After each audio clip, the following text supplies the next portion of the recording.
ஒரு செக்கு வந்தா கூட ஒரு டிஸ்னின்னு போட்டு செக்கு கூட போடல. இரியா நீ ஏயா நீ படுக்கிற செக்க கூட அப்படியே வச்சிருக்கியா? இன்னும் முத்தால போட்டோ எடுத்து வச்சிருக்கையா? செக்கு கேஷ் பண்றேன். இரியா இன்னும் பேச முடியாது. 2 நிமிஷம் தாயா. இந்த ஆளுக்கு முத அஜித் படம் ரெட்டு படத்துல நான் தான் க்ளோஸ் அப் எடுத்து ஒரு அறிமுகம் அந்த ஆள் மண்டை பிடிச்சிடும்.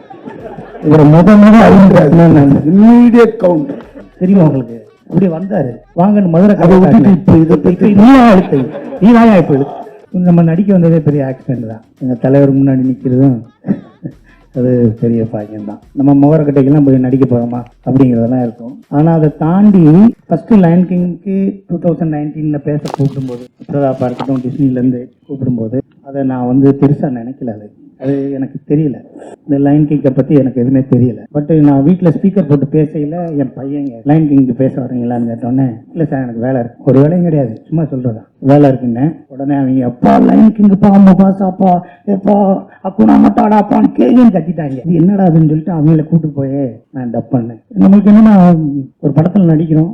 ஃபர்ஸ்ட் போலார் எக்ஸ்பிரஸ்ன்னு ஒரு 15 இயர்ஸ் முன்னாடி ஒரு படம். அந்த போலார் எக்ஸ்பிரஸ்ல பெரிய பெரிய ஹாலிவுட் ஹீரோஸ் எல்லாம் அங்க இருக்க அனிமேஷன் அந்த இருக்கு கேரக்டருக்கு பேசிக்குவாங்க. ஸோ நம்ம ஆக்ட் பண்றோம், நம்ம குரல்ல போய் எங்கேயாவது ஒரு பெரிய படத்துல இந்த டப்பிங் மட்டும் பேசுங்க அப்படின்னு சொல்லிடுவாங்களா? இப்போ டிஸ்னியோட அவெஞ்சர்ஸ் எல்லாம் இருக்கு, அதுல எத்தனை ஹீரோஸ் இருக்காங்க. ஆனா அந்த ஹீரோஸ்க்கெல்லாம் நான் பேசினா அவன் அது எடுத்து வந்துகிட்டு இருக்கையில இப்படி கையை காட்டி நிற்பான். நம்ம எல்லாம் பேசினா சிரிச்சிருவாங்க, அதனால அதுக்கெல்லாம் பேச முடியாது. ஆனா நம்மளுக்கு எது பேசினா நல்லா இருக்கும்னு நினைக்கும் போது எனக்கு இந்த டீமோன் வந்துச்சு. ஸோ இந்த டீமோனுக்கு நம்ம பேசினா நல்லா இருக்கும் அப்படின்னு நான் பேசினேன். அது 2019 அக்செப்ட் பண்ண மாதிரி ஆயிடுச்சு. எனக்கு என்னமோ ஒரு 15-20 ஹிட் படத்தில் நடிச்ச மாதிரி பெரிய பெருமையா இருக்கு. அதுல இருந்து அவங்க டிஸ்னில இருந்து லண்டன்ல இருந்து வர கிஃப்டா இருக்கட்டும், எதா இருக்கட்டும், எங்க வீட்டுல அதை யூஸ் பண்ணாமே வச்சிருக்கேன். ஏன்னா இட்ஸ் ஃப்ரம் டிஸ்னி. அந்த டிஸ்னில நம்ம ஒரு பார்ட், நம்ம அணிலா எறும்பா ஒரு சாண்டா என்னன்னு தெரியல, பட் அந்த டிஸ்னில நம்ம ஒருத்தர் இருக்கோம் அப்படின்னு இருக்கு. ஒரு செக்கு வந்தா கூட ஒரு டிஸ்னின்னு போட்டு செக்கு கூட போடல.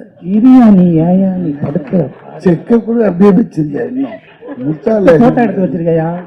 செக்கு கேஷ் பண்றேன். இரியா இன்னும் பேச முடியாது. 2 நிமிஷம் தாயா. இந்த ஆளுக்கு முத அஜித் படம் ரெட்டு படத்துல நான் தான் க்ளோஸ் அப் எடுத்து ஒரு அறிமுகம் அந்த ஆள் மண்டை பிடிச்சிடும். இவரை முத அறிமுகம் இம்மீடியட் கவுண்டர் தெரியுமா உங்களுக்கு? அப்படி வந்தாரு வாங்கன்னு மதுரை அதை விட்டுட்டு இப்போ இதை பற்றி நீ வாயா இப்போ. ஸோ இந்த டிஸ்னிங்கிற ஒரு பெரிய விஷயம் அது 2019 பண்ணது. அதுக்கப்புறம் 2024 திருப்பி எனக்கு விவேக் பிரதாப் எல்லாம் சேர்ந்து நீங்கள் பேசணும் அப்படின்னாங்க. ஸோ அந்த இதில் சஸ்டெயின் ஆகிருக்க ஒரு நல்ல விஷயமே நல்லா இருக்கு. அப்போ பேசும்போது நல்லா இருந்துச்சு குரல், இப்போ வேற மாதிரி பேசின ஆளே சரியில்லை அப்படின்னு இல்லாமல் இப்பயும் அதே குரலில் இந்த டிஸ்னியில் இந்த 2024 முஃபாசாவில் எங்கள் தலைவர், என் தம்பி அர்ஜுன், அப்புறம் ரோபோ, செல்வன், விடிவி இவங்களோட பார்ட்டிசிபேட் பண்ணி இந்த தமிழில் இந்த டிஸ்னியோட படத்துக்கு நான் பேசினது என் வாழ்க்கையில் மறக்க முடியாத ஒன்றா இருக்கும். இதுக்கடுத்து டாக்காவை எடுத்தாலும் சரி, எங்கள் டீமும் பூமாவாக எடுத்தாலும் சரி, டிஸ்னியில் அப்படி நான் இருப்பேன். அப்படியே எல்லாத்தையும் யாராவது டப்பிங் பேச வந்தால் அவங்கள நான் என்ன பண்ணுவேன்னு எனக்கு தெரியாது.